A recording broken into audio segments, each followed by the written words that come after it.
সেই শারীরিক নির্যাতন আমার উপরে হয়েছিল, তারপরে চিকিৎসার জন্য আমি এই দেশে আসি। আমি যখন এখানে আসি, আমার ভাইকে আমি রেখে এসেছিলাম, ছোট ভাইকে। আমি যখন এই দেশে আসি, আমার সুস্থ মাকে আমি রেখে এসেছিলাম। একটি ঘর রেখে এসেছিলাম, যেই ঘরে আমি এবং আমার ছোট ভাই বড় হয়েছে, যেই ঘরে আমার বাবার স্মৃতি ছিল, যেই ঘরে আমাদের দুই ভাইয়ের সন্তানরা জন্মগ্রহণ করেছিল, যেই ঘরে আমার মায়ের বহু স্মৃতি ছিল, সেই স্মৃতিগুলোকে ভেঙে চুরে ধুলায় মিশিয়ে দেওয়া হয়েছে। যে ভাইকে আমি রেখে এসেছিলাম, সেই ভাই এখন আর নেই।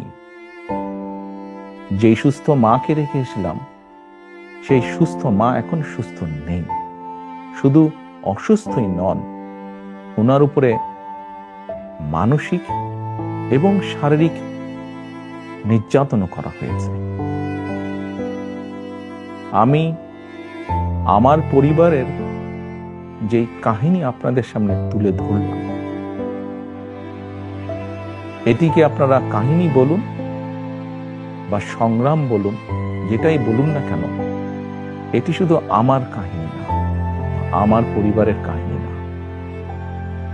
এরকম কাহিনী বাংলাদেশের শত না হাজার হাজার পরিবার, বা যেই পরিবারের বাবা, যেই পরিবারের ভাই, যে পরিবারের স্বামী, তার ঘর বাড়ি ধ্বংস করে দেওয়া হয়েছে, হ্যান্ডকাফ করা অবস্থায় হাসপাতালের বারান্দায় মারা গিয়েছে, তা না হলে হ্যান্ডকাফ করা অবস্থায় জেলের ভিতরে মারা গিয়েছে,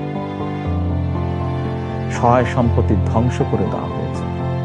এই সকল অন্যায়, এই সকল হত্যা, এই সকল নির্যাতনের জন্য যারা দায়ী, যারা এসবের হুকুম দিয়েছে, তাদের প্রত্যেকের বিচার হতে হবে। এটি প্রতিশোধের কোনো বিষয় নয়, এটি ন্যায়ের কথা, এটি আইনের কথা। অন্যায় হলে তার বিচার হতে হবে।